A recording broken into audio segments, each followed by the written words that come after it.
నమస్తే ఫ్రెండ్స్, నా పేరు Sunil. Welcome to Makara TV Telugu. ఈ వీడియోని చూసే వాళ్ళందరికీ కూడా ఒక్క చిన్న గమనికండి. నేనేమి ఆస్ట్రాలజర్ని కాదు. కేవలం ఈ వీడియోలో మా గురువులు నాకు ఇచ్చిన రెమెడీస్, వాటిని నేను ప్రాక్టీస్ చేసి నాకు వచ్చిన రిజల్ట్స్ గురించి నా ఎక్స్పీరియన్సెస్ని షేర్ చేసుకోవడానికి మాత్రమే ఈ వీడియోస్ అనేవి చేయడం జరుగుతుంది. ఎందుకంటే నాకు పాజిటివ్ రిజల్ట్స్ వచ్చినప్పుడు మీరు కూడా ఆ టెక్నిక్స్ని ఫాలో అయితే మీరు కూడా పాజిటివ్ రిజల్ట్స్ పొందవచ్చు అనే కేవలం ఒక ఉద్దేశంతో మాత్రమే ఈ వీడియోస్ అనేవి చేయడం జరుగుతుంది. మనం 2017 నుండి ఏలినాటి శని ప్రభావాన్ని ఎదుర్కొంటున్నాం. నేను ఆల్రెడీ మా ఛానల్లో మన మకర రాశి వారి మీద ఈ ఏలినాటి శని ప్రభావం అనేది ఎలా ఉంటుంది, ఈ ఏలినాటి శని ప్రభావం వల్ల నేను నా లైఫ్లో ఫేస్ చేస్తున్న ప్రాబ్లమ్స్ గురించి, వాటికి మా గురువులు ఇచ్చిన రెమెడీస్ గురించి షేర్ చేస్తూ ఒక వీడియో చేయడం జరిగింది. మీరు కనుక ఆ వీడియో చూడనట్లయితే ముందుగా ఆ వీడియో చూడండి.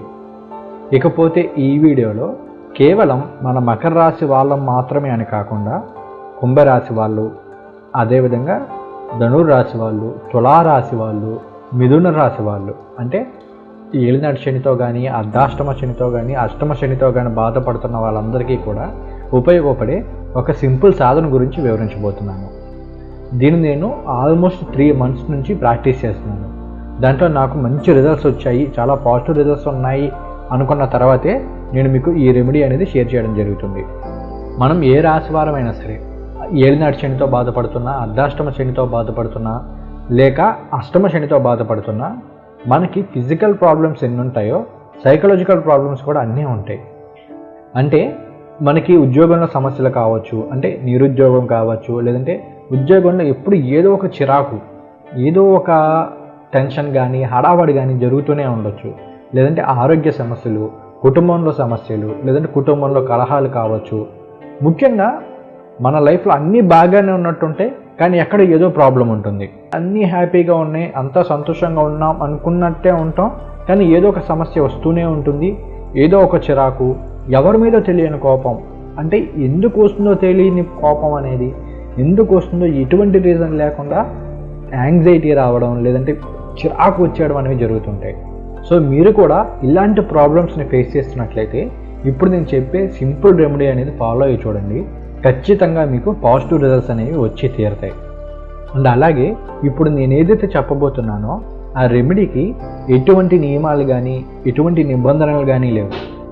దీనికి కావాల్సిందల్లా భక్తి, శ్రద్ధలు మాత్రమే.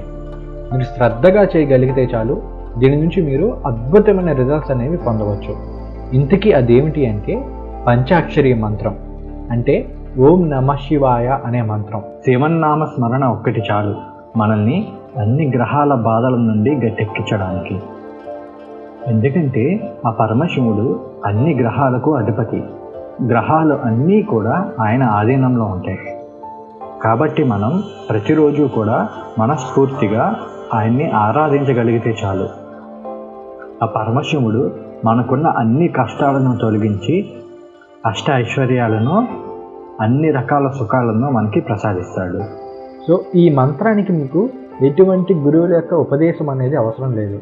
ఎందుకంటే ఇది కేవలం శివుని యొక్క నామధేయం. మనం కేవలం శివుని స్మరించుకునే మంత్రం. అందువల్ల మనకి ఎటువంటి గురువుల యొక్క ఉపదేశం అనేది ఈ మంత్రానికి అయితే అవసరం లేదు.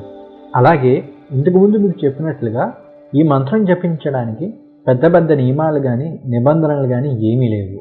సాధారణంగా అయితే ఉదయం సూర్యోదయం అప్పుడు, అదేవిధంగా సాయంత్రం సూర్యాస్తమ సమయాల్లో శుభ్రంగా స్నానం చేసి వచ్చి కూర్చొని 108 సార్లు ఈ మంత్రాన్ని జపిస్తే సరిపోతుంది. ఒకవేళ మనకి ఆ సమయంలో కుదరలేదు అనుకుంటే ఈ రోజులో ఎప్పుడైనా సరే ఈ మంత్రాన్ని మన మనసులోనే జపించుకోవచ్చు. మనం ఎప్పుడు జపించినా, ఎన్నిసార్లు జపించినా కూడా ఈ మంత్రం అనేది ఒకే విధంగా పనిచేస్తుంది. కేవలం మనస్ఫూర్తిగా భక్తి శ్రద్ధలతో ఈ మంత్రాన్ని జపించగలిగితే చాలు, అద్భుతమైన ఫలితాన్ని ఇస్తుంది ఈ మంత్రం. మీరు గనక ఈ మంత్రాన్ని సాధన చేయాలి అనుకుంటే నేను చెప్పే కొన్ని టెక్నిక్స్ అనేవి ఫాలో అవ్వండి. దీనివల్ల మీకు ఇంకా బెటర్గా మంచి పాజిటివ్ రిజల్ట్స్ వచ్చేందుకు అవకాశం ఉంది. అలానే మీరు ఈ మంత్ర సాధన చేసే ముందు ఈ ఒక్క విషయాన్ని గుర్తుపెట్టుకోండి. ఈ మంత్రానికనే కాదు, మీరు ఏ మంత్ర సాధన చేస్తున్నా సరే శారీరక శుభ్రత కంటే మానసిక శుభ్రత, మనోశుభ్రత అనేవి చాలా ముఖ్యం. అంటే మీరు శుభ్రంగా తలస్నానం చేసి మంచి బట్టలు వేసుకొని మనసులో పిచ్చి పిచ్చి ఆలోచనలు పెట్టుకొని సాధన చేస్తే ఈ మంత్రం అనే కాదు, ఏ మంత్రము కూడా అసలు రిజల్ట్ అనేది ఇవ్వదు.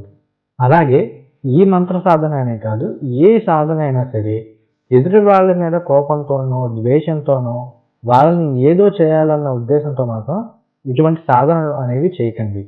ఏ సాధన అయినా సరే మన కోసం, మన సుఖ సంతోషాల కోసం చేయాలి. అంతే తప్ప ఎదుటి వాళ్ళని ఏదో చేయాలన్న ఉద్దేశంతోనో కామంతోనో కక్షతోనో మంత్ర సాధన అనేది చేయకండి ఎటువంటి పరిస్థితుల్లోనూ. పైగా కొన్ని సందర్భాల్లో మనకే తిరిగి కొడుతుంది అది. కాబట్టి ఈ విషయాన్ని గుర్తుపెట్టుకోండి. అలాగే మీరు మంత్ర సాధన చేసే సమయంలో కానీ, పూజ చేస్తున్న సమయంలో కానీ ఏవైనా పిచ్చి పిచ్చి ఆలోచనలు, అంటే కామ కోరికలు కావచ్చు, లేదంటే ఎదుటి వాళ్ళ మీద ఏదో పిచ్చి పిచ్చి ఆలోచనలు వస్తున్నట్లయితే కనుక మీరు ఈ మంత్ర సాధన కంటే ముందుగా ఏం చేస్తారు అంటే ఒక 4-5 నిమిషాల పాటు ప్రాణాయామం అనేది చేయడం అలవాటు చేసుకోండి.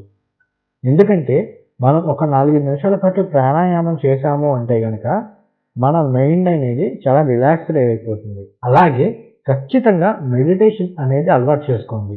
ఒకవేళ మీకు మెడిటేషన్ అనేది ఎలా చేయాలో తెలియకపోతే దానికి సంబంధించి యూట్యూబ్లో అనేక వీడియోస్ ఉన్నాయి. అండ్ అదేవిధంగా వాటన్నింటికన్నా సింపుల్గా మెడిటేషన్ అండ్ ఇట్స్ ప్రాక్టీస్ అని స్వామి రామ గారు రచించిన ఒక బుక్ ఉంది. ఆ బుక్కి సంబంధించిన రివ్యూ అనేది మా ఛానల్ ఇవ్వడం జరిగింది. మీరు కనుక ఆ బుక్ చదివినట్లయితే చాలా చాలా సింపుల్గా మెడిటేషన్ అనేది నేర్చుకోవచ్చు. చాలా సింపుల్ టెక్నిక్స్ తోటి ఉంటుంది ఆ బుక్. సో కుదిరితే ఆ బుక్ అనేది కొనుక్కొని ఖచ్చితంగా మెడిటేషన్ అనేది ప్రాక్టీస్ చేయండి. ఎందుకంటే మనం ఎప్పుడైతే ప్రాణాయామం అండ్ మెడిటేషన్ అనేది ప్రాక్టీస్ చేస్తున్నామో ప్రతిరోజు వాటిని ప్రాక్టీస్ చేయడం ద్వారా మనకు తెలియకుండానే మనలో ఒక పాజిటివ్ ఎనర్జీ అనేది బిల్డ్ అవుతుంది. మనం కనుక రెగ్యులర్గా ధ్యానం అనేది ప్రాక్టీస్ చేసినట్లయితే ఈ విశ్వశక్తితో చాలా సింపుల్గా కనెక్ట్ అవ్వగలుగుతాం. అండ్ అదేవిధంగా మనం ఏదైనా దేవాలయాలకు వెళ్ళినప్పుడు కావచ్చు, లేదంటే పుణ్యతీర్థాలకు వెళ్ళినప్పుడు కావచ్చు, అక్కడున్న ఎనర్జీని మనం ఫీల్ అవ్వగలుగుతాం. అంతేకాకుండా మనలో ఒక కొత్త తేజస్సు, ఒక ఉత్సాహం అనేవి మనలో డెవలప్ అవుతాయి. కాబట్టి మీరు ఏ మంత్ర సాధన చేసే ముందైనా సరే ఒక 10 నుంచి 15 నిమిషాల పాటు ప్రాణాయామం, అదేవిధంగా మెడిటేషన్ అనేది ప్రాక్టీస్ చేయడం చేసుకోండి. సరే, అయితే ఇప్పుడు ఈ మంత్ర సాధన అనేది ఎలా చేయాలో తెలుసుకుందాం. ముందుగా ఈ మంత్ర సాధన చేయాలి అనుకున్నప్పుడు అది ఏ సమయంలో అయినా సరే, సూర్యోదయంలో కావచ్చు, బ్రహ్మముహూర్తంలో కావచ్చు, ప్రదోష వేళ కావచ్చు, సూర్యాస్త సమయంలో కావచ్చు, మీరు ఎప్పుడైనా సరే ఈ మంత్ర సాధన చేయాలి అనుకున్నప్పుడు ముందుగా శుభ్రంగా స్నానం చేసి వచ్చి కూర్చొని ఒక 5 నుంచి 10 నిమిషాల పాటు ప్రాణాయామం, అదేవిధంగా మెడిటేషన్ అనేవి ప్రాక్టీస్ చేయండి. దీనివల్ల మన మైండ్ అనేది రిలాక్స్ అవుతుంది. అండ్ దాని తర్వాత మన మనసులోనే చక్కగా కళ్ళు మూసుకొని కూర్చొని మన మనసులో మన ఎదురుగా ఆ శివపార్వతులే ఉన్నారు, లేదు అంటే మనకు నచ్చిన శివలింగం అనేది మన ఎదురుగా ఉంది, దాని ఎదురుగా కూర్చొని మనం జపం చేస్తున్నాము అని ఊహించుకుంటూ అలా భావిస్తూ ఈ మంత్ర సాధన అనేది చేయండి. ఇలా గనక మీరు మంత్ర సాధన, మంత్ర జపం చేశారు అంటే గనక ఖచ్చితంగా మీకు పాజిటివ్ రిజల్ట్స్ అనేవి వచ్చి తీరతాయి. మంత్ర జపం చేస్తున్నంతసేపు కూడా మన మనసు అనేది ఆ శివుడి మీదే లగ్నమై ఉండాలి. మొదట్లో ఇలా సాధన చేయడం కష్టమైనా కూడా రెగ్యులర్గా గనక మీరు ప్రాక్టీస్ చేసినట్లయితే మీరు ఎటువంటి దేవుని ఫోటోలు కానీ, వాల్ పేపర్స్ కానీ ఏమీ లేకుండానే మీ మనసులోనే ఆ శివలింగాన్ని కావచ్చు, మీకు నచ్చిన దేవీ దేవతలను మనసులోనే భావించుకుంటూ, స్మరించుకుంటూ మంత్ర సాధన అనేది చేయగలరు. అది భక్తిలో హైయెస్ట్ అన్నమాట. అంటే అన్నింటికన్నా హైయెస్ట్ లెవెల్ ఏంటి అంటే మన మనసులోనే మనకు నచ్చిన దేవీ దేవతలని స్మరించుకుంటూ వాళ్ళకి పూజ చేయగలగడం. ఇక రెండవ స్టెప్ ఏంటి అంటే చాలామంది చేసే ఒక బిగ్గెస్ట్ మిస్టేక్ ఏంటి అంటే మంత్ర సాధన కానీ, మంత్ర జపం కానీ చేస్తున్నప్పుడు వాళ్ళ ఫోకస్ అంతా కూడా ఎన్నిసార్లు మనం ఆ మంత్రాన్ని జపించాం అన్న దాని మీదే ఉంటుంది. అంటే జపిస్తున్నంతసేపు కూడా కౌంటింగ్ మీదే వాళ్ళ ధ్యాస ఉంటుంది. ఇలాంటి పొరపాట్లు మీరు చేయకండి. మీరు ఎన్నిసార్లు చేశారనేది ముఖ్యం కాదు, మీరు ఎంత శ్రద్ధగా మీరు చేస్తున్నంతసేపు మీ ధ్యాస ఎక్కడ ఉంది అనేది ఇంపార్టెంట్. మీరు ఒక్కసారే చేసినా, 100 సార్లు చేసినా, 1000 సార్లు చేసినా కూడా భక్తిగా మీ దృష్టి అంతా కూడా శివుని మీదే లగ్నం చేసి ఒక్కసారి ఓం నమ శివాయ అని మంత్రాన్ని జపించినా చాలు, అది 1,00,000 సార్లు జపించిన దానికి ఈక్వల్ రిజల్ట్స్ అనేది ఇస్తుంది. కాబట్టి మీరు మంత్ర సాధన చేసేటప్పుడు, మంత్ర జపం చేసేటప్పుడు మీ మనసు అంతా కూడా ఆ శివుని మీదే లగ్నం చేయడానికి ప్రయత్నించండి. అలాగే థర్డ్ పాయింట్, చాలామంది మంత్ర జపం చేసేటప్పుడు ఏం చేస్తారంటే వేగంగా జపం చేసేస్తుంటారు. అంటే 1000 సార్లు అయిపోవాలి, 2000 సార్లు అయిపోవాలన్న ఉద్దేశంతో టకామని జపం చేసేస్తుంటారు. అలా కాకుండా నెమ్మదిగా, శ్రద్ధగా, చాలా స్లోగా మంత్ర సాధన అనేది చేయాలి.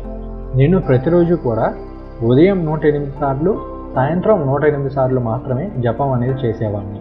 కానీ చేస్తున్నంతసేపు కూడా చాలా స్లోగా, శ్రద్ధగా మనసులో శివుణ్ణి స్మరించుకుంటూ చేసేవాడిని. సో మీరు కూడా అలాగే చేయడానికి ట్రై చేయండి. అలానే ఫోర్త్ పాయింట్, చాలా ఇంపార్టెంట్ పాయింట్ ఏంటి అంటే, ఈ మంత్ర సాధన చేసేటప్పుడు చాలామందికి రకరకాల డౌట్స్ వస్తుంటాయి. అంటే ఎలాంటి బట్టలు వేసుకోవాలి, పట్టు బట్టలు వేసుకోవాలా, ఏ కలర్ బట్టలు వేసుకోవాలి, కింద వేసుకునే ఆసనం అనేది ఏ విధంగా ఉండాలి, అదేవిధంగా పద్మాసనంలో కూర్చోవాలా, ఎటువంటి ఆసనంలో కూర్చోవాలి, ఎటువంటి రుద్రాక్షలు మెడలో వేసుకోవాలి, మనం మంత్రం జపం చేసే మాల అనేది ఎటువంటి మాల ఉండాలి, ఇలాంటి రకరకాల డౌట్స్ అనేవి వస్తుంటాయి. ఫస్ట్ ఆఫ్ ఆల్ వీటన్నిటిని కూడా పట్టించుకోవడం మానేసేయండి. నేను ఇంతకు ముందు చెప్పినట్లు మనం భక్తి శ్రద్ధలతో చేయగలగాలంటే, అంతే తప్ప మనం వేసే ఆసనం కావచ్చు, మనం వేసుకునే బట్టలు అనేవి ఇంపార్టెంట్ కానే కావు. అవి కేవలం మన కంఫర్ట్ కోసం, మనం జపం చేస్తున్నప్పుడు మనకి ఎటువంటి ఆటంకం అనేది రాకుండా ఉండడం కోసం మాత్రమే పెట్టిన నియమాలు. అందువల్ల మీరు వాటిని ఎక్కువగా పట్టించుకోవాల్సిన అవసరం లేదు. మీకు వీలున్న సమయంలో, మీకు ఉదయం లేచే అలవాటు ఉందనుకోండి, శుభ్రంగా సూర్యోదయం లేచే సమయంలో, లేదు ఇంకా ముందే లేచే అలవాటు ఉంది, బ్రహ్మ ముహూర్త టైంలో కూర్చొని శుభ్రంగా స్నానం చేసి, లేదు కాళ్ళు చేతులు మొహం కడుక్కొని కూర్చొని మంత్ర సాధన అనేది చేసుకోండి. లేదు మీకు ఉదయం లేగడం కుదరదు, శుభ్రంగా సాయంత్రం సమయంలో కూర్చొని చేసుకోండి. మీకు కింద కూర్చొని అలవాటు లేదు, లేదంటే కింద కూర్చోలేకపోతున్నారు, హ్యాపీగా కుర్చీలో కూర్చొని చేసుకోండి. ఈ మంత్ర సాధనకి ఎటువంటి నియమాలు కూడా లేవు.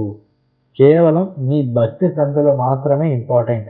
కేవలం ఏకైక నియమం అది మాత్రమే. ఇది గుర్తుపెట్టుకోండి. ఫిఫ్త్ పాయింట్, నేను ఇంతకుముందు చెప్పాను కదా, నేను కేవలం 108 సార్లు మాత్రమే మంత్ర సాధన అనేది చేసేవాడిని అని. నేను అలా చేస్తున్నప్పుడు కౌంట్ అనేది చేసేవాడిని కాదు. నేను ఏం చేసేవాడిని అంటే టైంని క్యాలిక్యులేట్ చేసుకునేవాడిని. అంటే ఏం చేశాను అంటే చూడండి, మీరు మీ మొబైల్లో టైమర్ ఆన్ చేసుకోండి. 1 నిమిషం పాటు ఆన్ చేసుకుని 1 నిమిషంలో మీరు ఎన్నిసార్లు ఆ మంత్రాన్ని జపించగలుగుతున్నారు అనేది చూసుకోండి. ఫర్ ఎగ్జాంపుల్, మీరు 1 నిమిషంలో 10 సార్లు మంత్రాన్ని జపిస్తున్నారు అనుకోండి, 10 నిమిషాలు లేదంటే 11 నిమిషాలు మీరు టైం సెట్ చేసుకున్నట్లయితే యావరేజ్గా 108 నుంచి 110 సార్లు అయిపోతుంది.